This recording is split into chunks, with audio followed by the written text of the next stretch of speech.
그런 모델들에 따라서 한 학기 동안의 교육 과정을 구성할 수 있고요. 그래서 이것은 그 개체 교회 안에서 다양한 형태의 교회 학교를 만들 수 있는 거예요. 지금은 교회 학교가 무조건 분반에 따라서 혹은 연령에 따라서 나누어져 있다면 이제 교회 학교가 이런 주제에 따라서 나누어지는 거예요. 그래서 매 학기 아이들이 자신이 관심이 있는 주제들에 돌아가면서 그 학기에 등록하고 예배를 드릴 수 있도록 하는 구조입니다. 그래서 첫 번째는 예배 모델이에요. 이건 당연히 예배가 중심이어서 기존의 교회 학교와 가장 유사한 모델입니다. 같이 모여서 예배하고 그 예배에서 배운 것들을 가지고 공과학습을 진행하는 모델이에요. 그 다음은 이제 성서학습 모델인데요. 여기서는 단순히 예배는 당연히 기본이고 성서학습과 그 학습에 따른 활동이 주로 되는 것입니다. 이것은 주로 저희가 여름 성경학교와 같은 이런 특별한 그 기간 동안에 저희가 했던 것들인데요. 이런 것들이 이제 아이들에게는 가능하고 또 성인들 혹은 청년 이상의 교우들을 대상으로 할 때는 이 성서학습 모델 중에 성서 읽기 학교 같은 것들이 가능합니다. 요즘에 뭐 외국어 교육 많이 하죠. 제가 있던 교회에서도 있었는데요. 외국어 성경 읽기 학교 같은 것도 가능하고 때로는 뭐 헬라어, 히브리어, 라틴어와 같은 성서 고전어 학교 그리고 또 성서 교리를 배울 수 있는 성서 교리 학교, 뭐 산상수훈이나 팔복이나 주기도문이나 뭐 기타 등 이런 특정한 주제들을 한 학기 동안 배우는 이런 학교들이 또 가능합니다. 그 다음에 또 하나는 이제 특별활동 모델인데요. 예배는 당연히 기본이고 신앙 공동체를 형성하는 것이 우리 아이들에게 이번 학기는 좀 필요하겠다라고 하면 예체능과 같은 것들을 통해서 학교를 구성하는 거예요. 그래서 그 학교는 예배가 끝난 이후에는 축구를 좋아하는 아이들은 축구학교에 들어가서 한 학기 동안 축구를 하고요. 또 농구학교, 음악학교, 미술학교, 댄스학교 등이 가능할 것입니다.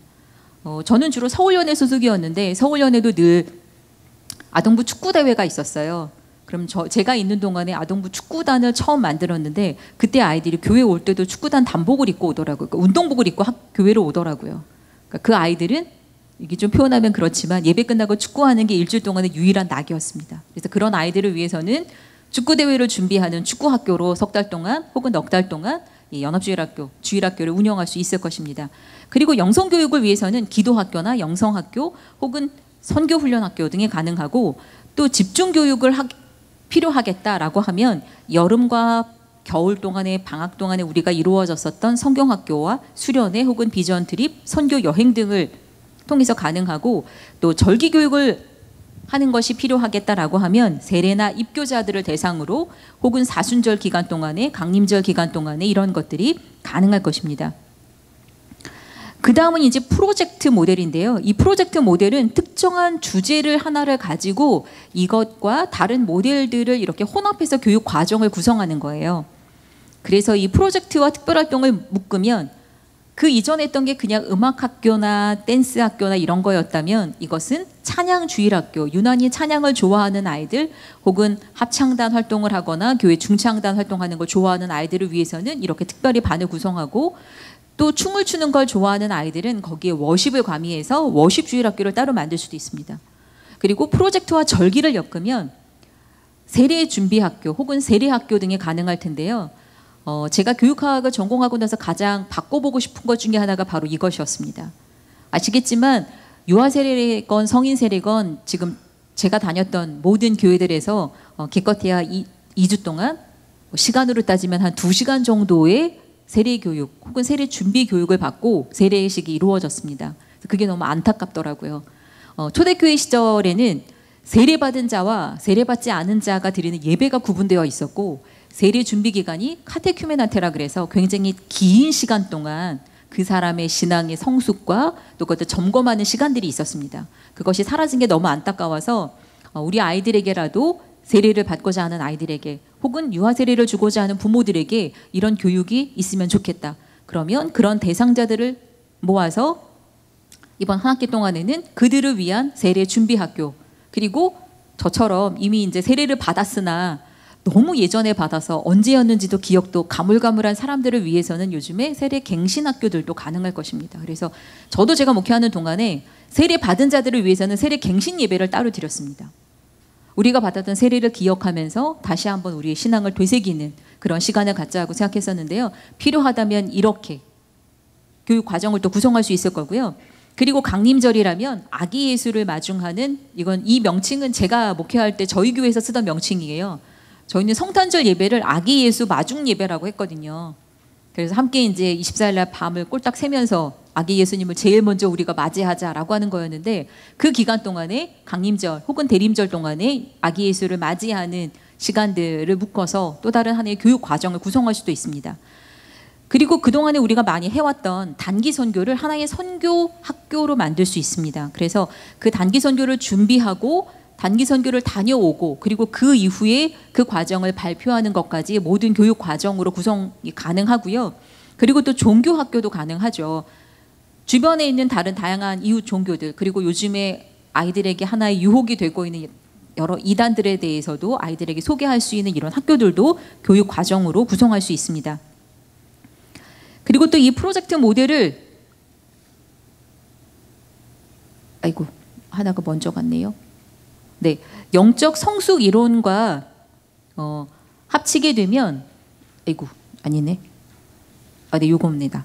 네, 문화적인 것과 연결해서는 지금 교회 안에도 다문화 가정 아이들이 상당수 있습니다. 그래서 그 다문화 학교 혹은 특정한 뭐 인권을 주제로 하면 인권학교, 생태나 환경학교들도 가능하고요. 그리고 또 NGO들과의 활동을 한번 해보겠다고 하면 환경과 생태를 위해 활동하고 있는 기독교 환경운동연대에서 하고 있는 몽골 은총의 숲 같은 활동들을 같이 결합하거나, 아니면 아프리카의 신생아 모자뜨기나 아프리카의 빨간 염소 보내기, 또 세계를 위한 빵과 같은 기아나 제3세계 아이들을 위한 프로그램도 함께 엮을 수 있고, 또 우리 지역과 함께 프로그램을 이번 학기는 해보겠다라고 하면 지역 문화재 탐방학교 또는 서울 역사학교 혹은 마을 지도 만들기 학교 같은 것들도 운영할 수 있습니다.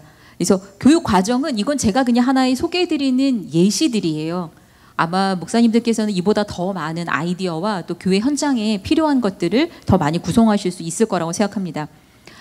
그렇다면 이제 교육 공간이에요.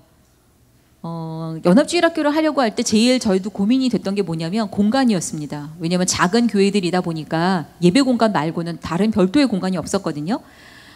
그래서 만일 함께하는 교회들 중에 교육관 시설을 갖춘 교회가 있다면 그곳을 이용할 수 있고요. 그렇지 않다면 학기별로 교회를 옮겨 다니면서 하는 것도 가능합니다.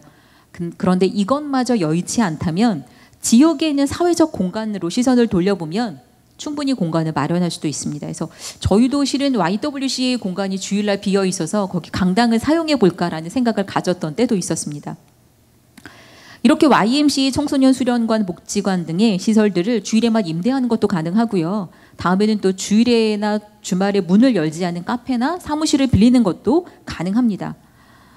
그런데 만일 이보다 조금 더 발칙한 상상을 해보면 그때는 건물이 아닌 아예 밖에서, 야외에서 진행하는 것도 가능합니다. 로빈 마이어스는 예수의 목회활동 대부분이 야외에서 일어났다는 사실을 기억해야 한다고 말하면서 예수님께서 성전에서 꺼내서 땅에다가 쏟아놓았던 것들을 우리는 다시 성전 속에 담고 있다라고 지적합니다. 신앙교육과 관련된 것들을 교회, 그것도 우리 교회라고 하는 건물에 가두지 말고 다시 불러내고 끄집어내어서 세상 한가운데 펼쳐놓아 보자라고 하는 의미일 것입니다. 유럽의 대안학교 기간 중에 숲 유치원이 있어서 제가 숲 주일학교라고 하는 걸 제안을 하려고 합니다. 이 숲 유치원은 현재 우리나라에도 되게 뭐라 그럴까요? 아주 고가의 사립 유치원으로 이미 들어와 있습니다. 그래서 아무나 못 가는데요. 이 우리나라는 조금 변질되긴 했지만 실제로 유럽에는 이 숲 유치원은 건물이 아예 없어요. 아이들이 비를 피할 수 있는 약간 그 대피소 같은 임시 건물 하나 있고요. 모든 활동은 숲에서 이루어지고 거기서 밥도 먹고 숲으로 등교했다가 숲에서 다 하교를 합니다. 그래서 날이 좋은 봄 학기라면 아이들과 함께 교회 근처에 있는 공원이나 야산이나 들에서 매 학기 그 한 학기 동안 교육 과정을 구성할 수도 있을 것입니다. 신앙교육 역시 이제는 이렇게 장소에 얽매이기보다는 공간의 제약을 극복할 수 있는 방안을 혹은 그런 상상력을 조금만 발휘하면 훨씬 더 가능한 것들이 많이 있을 거고요. 그리고 이런 일을 하기 위해서 저는 교회교육 전문가가 꼭 필요하다 혹은 더 중요하다라는 이야기를 좀 말씀드리고 싶습니다. 그리고 또 하나는 걷는 교회 혹은 걷는 예배인데요. 이 숲 주일학교와 유사한 형태이지만 교육뿐 아니라 예배까지도 야외에서 드리는 모델입니다. 아마 성공회 아시는 분들은 벌써 아실 텐데요. 성공회에는 아예 교회 이름이 걷는 교회라고 하는 교회가 있습니다. 제가 목회를 시작할 때쯤 우연히 알게 돼서 열심히 검색해 봤더니 이 교회는 정말로 교회 건물이 없더라고요. 그럼 도대체 사람들이 예배를 어떻게 드릴까 봤더니 홈페이지가 있어서 그 홈페이지에 공지가 뜨더라고요. 이번 주 예배는 어디에서 시작합니다. 그럼 그곳에 모여서 다 같이 배낭 메고 쭉 걷다가 적당한 장소가 나타나면 신부님이 거기서부터 가방을 주섬주섬 푸시더라고요. 그 안에서 예배를 위한 온갖 것들이 다 꺼내지더라고요. 제단보도 나오고 십자가도 나오고 성찬기도 나오고 이래서 그곳에서 예배드리고 싸온 도시락으로 식사하고 거기서 헤어지더라고요. 그래서 그게 너무 좋아 보여서 실은 저는 제가 목회하는 동안에 저희 교회는 한 달에 매월 마지막 주에는 걷는 예배를 드렸어요. 제가 목회하는 동안에 한 4, 5년 단독 목회를 했었는데요. 단 한 주도 거르지 않고 눈이 오나 비가 오나 항상 걷는 예배를 드렸습니다. 눈 올 때는 뭐 우비 쓰고 이렇게 들고 뭐 눈 올 때도 이제 꽁꽁꽁 다 싸매고 그 기억이 지금도 굉장히 좋은 기억으로 있습니다. 오늘날 우리 시대 사람들은 남녀노소를 막론하고 걷는 것을 잃어버렸습니다. 그래서 요즘 굉장히 유행하고 있는 거 다 얼싱이라고 아시죠? 맨발 걷기가 아주 엄청난 유행이더라고요. 근데 이렇게 다시 사회는 자연으로 돌아가자고 외치고 있는데 교회는 다시 건물 안으로 들어가자라고 말하고 있는 것이 조금 어렵지 않을까. 그리고 아이들을 그곳에 가두어 두는 것이 혹은 아이들의 활동을 그 안으로만 한정짓는 것이 우리에게는 조금 무리수가 아닐까라는 생각을 좀 하게 되었습니다. 그 다음에 이제 여행주일 학교도 가능한데요. 오늘날 교회에서도 글로벌 인재라는 말을 심심치 않게 듣게 됩니다. 마크 게이어조는 당신은 세계 시민인가요? 라고 하는 책에서 세계 시민으로서 필요한 자질을 글로벌 지성이라고 말하면서 글로벌 지성을 높이는 방법 중에 하나로 여행을 꼽고 있습니다. 그러나 그가 말하는 여행은 꼭 먼 거리, 그러니까 해외여행을 말하는 것은 아닙니다. 여행의 질은 거리로만 따질 수 없기 때문이고 내가 살고 있는 지역과 동네를 자세히 파고드는 것 역시 여행이기 때문입니다. 그래서 게이어조는 집에서 멀리 그리고 가까이 여행하라고 충고합니다.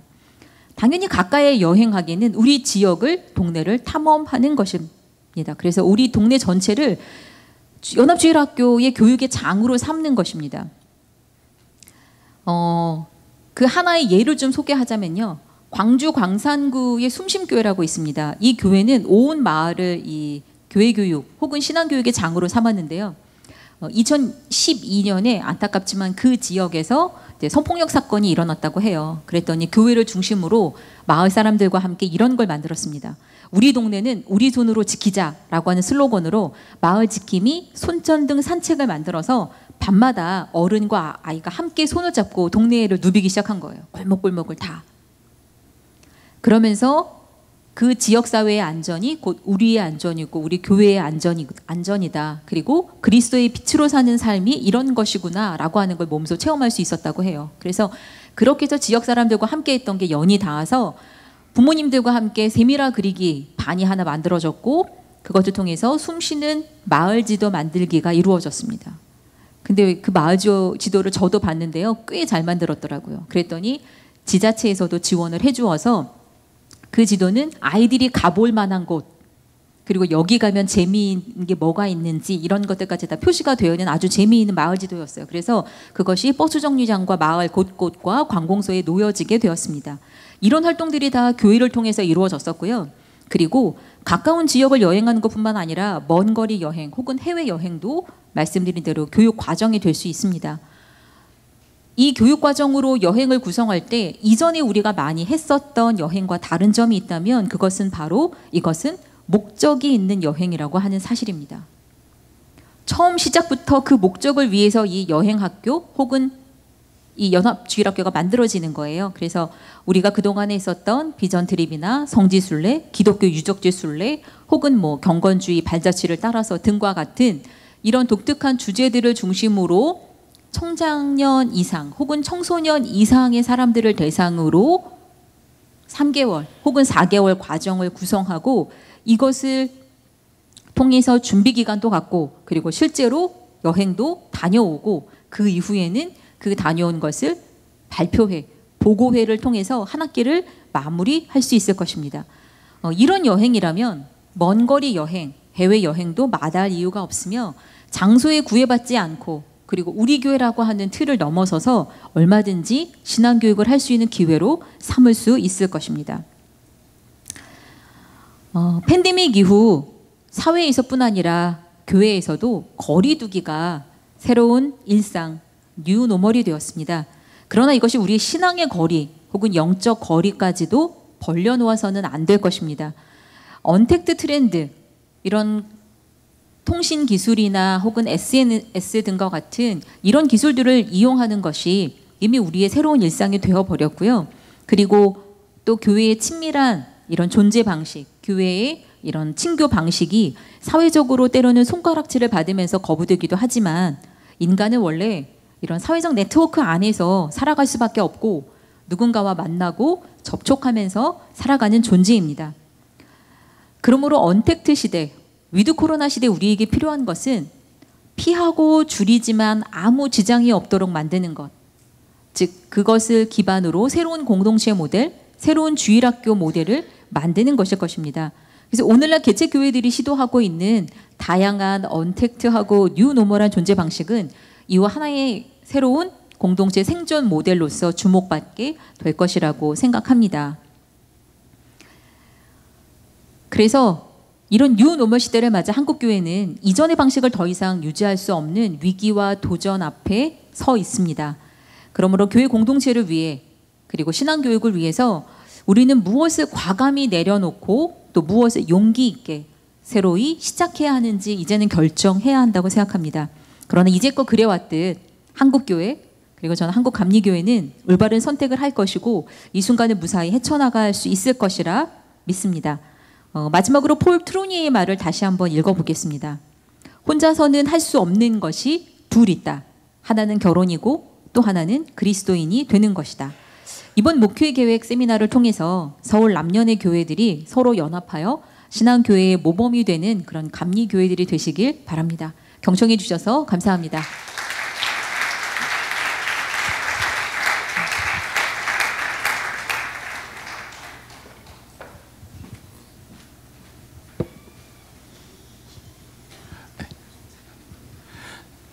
시간이 조금 좀 남아서 오늘 저도 말씀을 드리면서 많은 깨달음이 있었는데 혹시 질문 사항이 있으시면 이 시간 교수님께 질문해 주셨으면 좋겠습니다. 네. 학기제로 운영하신다고 했는데요. 그러면 혹시 정식적인 방학을 있는지? 네, 당연히 방학이 있고요. 그래서 그 방학은 아이들이 정말 학교 방학하는 거랑 일정을 다 맞췄습니다. 네, 요즘에는 아마 교회 학교 운영해 보시면 아실 텐데요. 방학 동안에 부모님들과 함께 프로그램을 갖는 아이들도 생각보다 굉장히 많아서 이 학기의 구성은 학교의 학사 일정에 거의 맞추었습니다. 그래서 3월부터 보통 6월이나 이렇게 해서 3개월을 하고 7월 중에는 이제 교회에서 개체교회에서 혹은 연합해서 성경학교를 중심으로 이루어지고요. 그리고 조금 쉬었다가 다시 이제 학기를 구성해서 8월이나 9월에 시작해서 12월까지 이렇게 해서 중간에 방학 기간을 꼭 두었고요. 실제로는 이제 처음에는 교회학교 교사들이나 목사님들이 52주 동안 매주 해야지 이걸 이렇게 하면 되겠냐라고 약간 그 걱정하시거나 두려워하시는 분들이 계셨어요. 근데 안타깝게도 실제로 교회에서 52주 동안 매주 예배를 드렸을 때 아이들의 출석률이나 이런 걸 따져보면 실은 집중적으로 하는 게 더 효과적일 때가 많이 있더라고요. 그리고 준비하는 교사들 입장에서도 약간의 그 준비할 수 있는 시간과 텀이 있다는 게 마음에 좀 위로가 되시더라고요. 물론 쉬는 시간은 아니었어요. 대부분의 교회들이 다 방학 동안에 다 성경학교나 수련회를 하시더라고요. 그래서 실제로 연합주일학교에서 하는 학기는 3개월이다. 그러면 나머지 6개월 중에 3개월은 개체교회에서 부모님들과 함께 혹은 전교인이 함께하는 프로그램을 할 수도 있었기 때문에 이 연합주일학교에 아이들을 보내면서 아, 우리 교회 아이를 빼앗긴 게 아닐까? 혹은 이 아이가 저 교회가 더 좋아서 저 목사님 따라가는 거 아닐까라고 걱정하는 일은 실제로 한 번도 없었고요. 그리고 이렇게 학기제를 운영했을 때 또 좋았던 것 중에 하나는 아이들이 교회에 다니지 않는 자기 친구를 데려오기 시작했어요.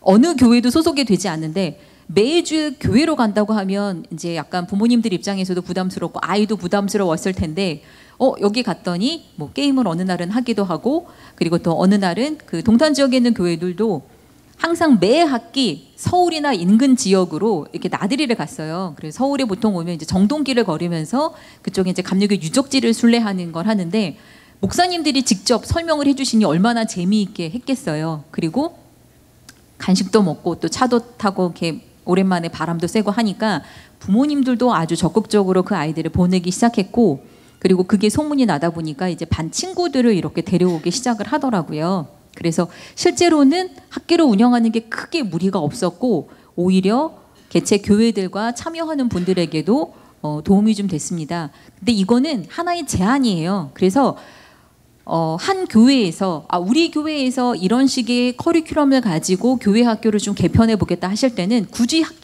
이름은 학기제로 두세요. 대신 그 학기를 1월부터 6월까지 그냥 꽉 채워서 하시면 돼요. 방학 없이.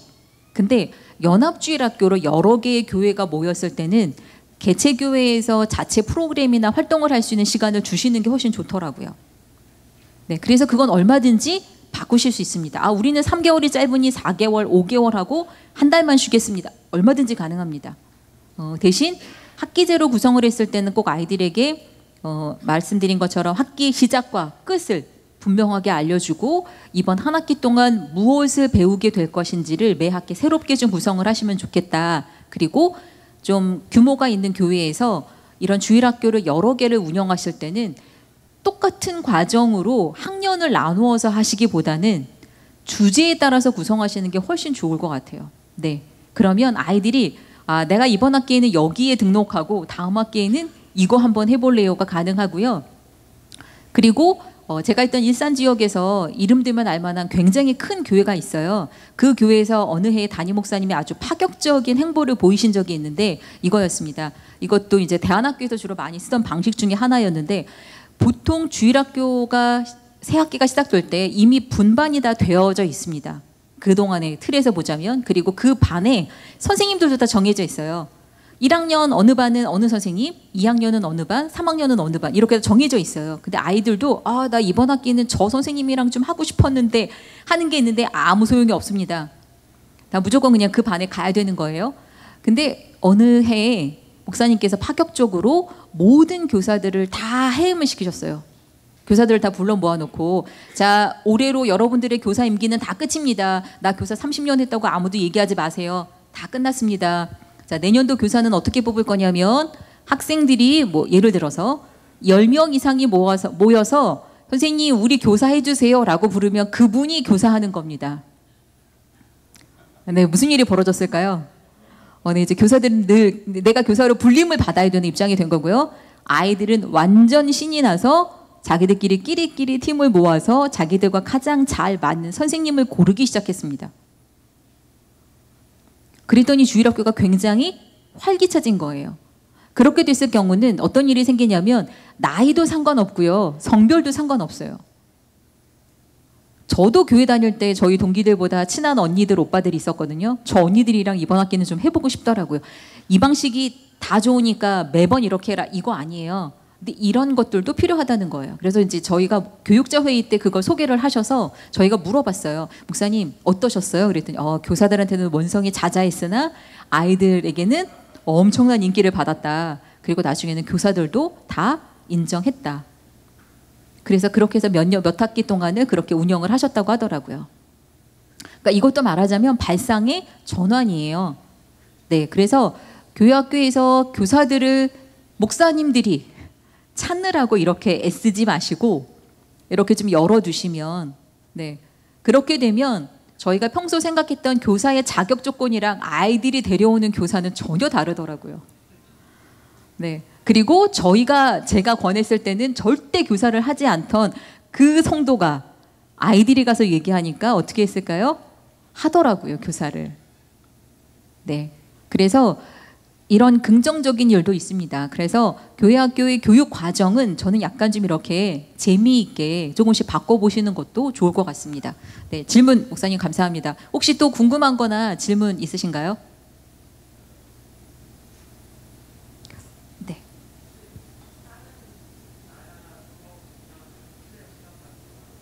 조금만 크게 말씀해 주시겠어요?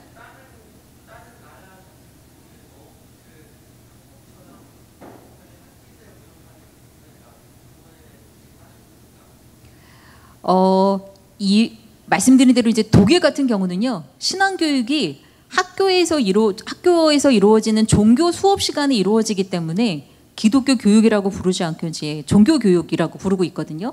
그래서 대부분은 그렇게 이루어지고 있고, 그리고 대신 이제 핀란드 같은 이 모델은 이제 핀란드에 있는 애프터스콜레라고 하는 학제를 좀 가져온 건데요.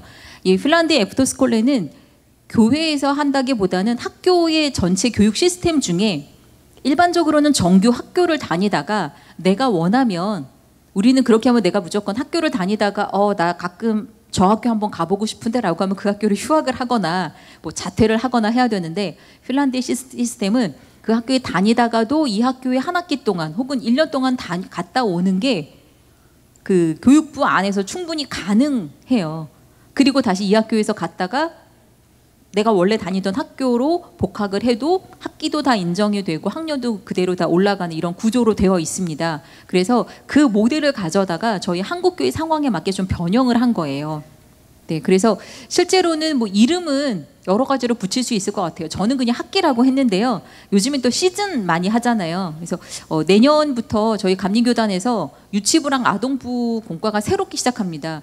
그 공과를 이제 제가 좀 디자인을 했는데요. 그래서 이 공과를 디자인하면서 학기라는 표현 자체를 쓰지 않았습니다. 시즌이라고 붙였어요. 요즘 아이들이 좋아하는 것처럼 첫 번째 시즌, 두 번째 시즌, 뭐 세 번째 시즌, 네 번째 시즌, 그래서 각각의 시즌마다 독특한 주제들을 묶었고 그 주제에 따라서 매월 다른 과제와 활동들을 좀 이렇게 엮었습니다. 그래서 이제 교회 학교도 한 학기 동안 또 혹은 1년 동안 그냥 큰 틀에서 예수 그리스도의 제자가 되자라고 하는 큰 목적 하나만 세우는 이런 거 말고 매월 해야 되는 각각의 교육 주제들 혹은 커리큘럼들을 조금 세밀하게 세우시고 그것들을 아이들에게 충분히 이렇게 소개하고 학부모들에게도 소개하는 시간을 갖고 참여를 좀 이렇게 독려하신다면 조금은 재미있게 할 수 있지 않을까라는 생각이 들었고요. 그래서 이제 이 학기제라고 하는 건 이런 형태를 위해서 가져온 하나의 포맷입니다. 네. 이 시간 이후가 제가 점심 시간으로 알고 있습니다. 그래서 이제 점심 드셔야 되니까 혹시 질문이 있으신 분들은요, 저도 오늘 점심 먹고 집에 돌아갈 예정이거든요. 네. 식당에서 저한테 와서 개인적으로 질문을 해주시면 제가 답변 드릴 수 있는 범위 안에서는 하도록 하겠습니다. 이 시간 감사합니다.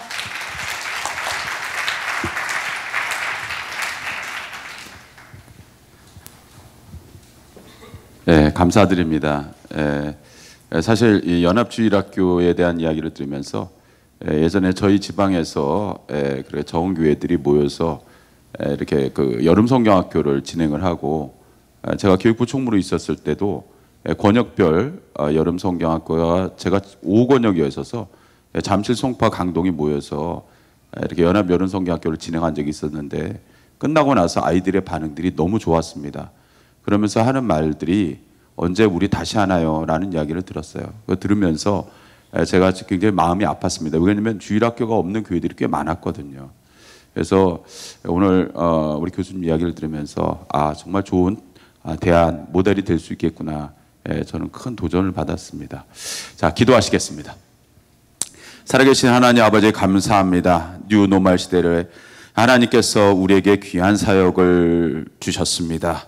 이 귀한 사역을 잘 감당할 수 있도록 하나님의 귀한 은혜를 베풀어 주시고, 오늘 교수님을 통하여 주신 귀한 은혜, 귀한 뜻을 잘 감당하여 또한 우리의 목회지에서 하나님께서 맡겨주신 사명 잘 감당할 수 있도록 주님 함께하여 주시옵소서. 베푸신 은혜 감사드리오며 예수님의 이름으로 기도했습니다. 아멘. 수고하셨습니다. 네, 우리 식사는 오늘 식권은 없고요. 그냥 식당 앞에 가셔서 가시면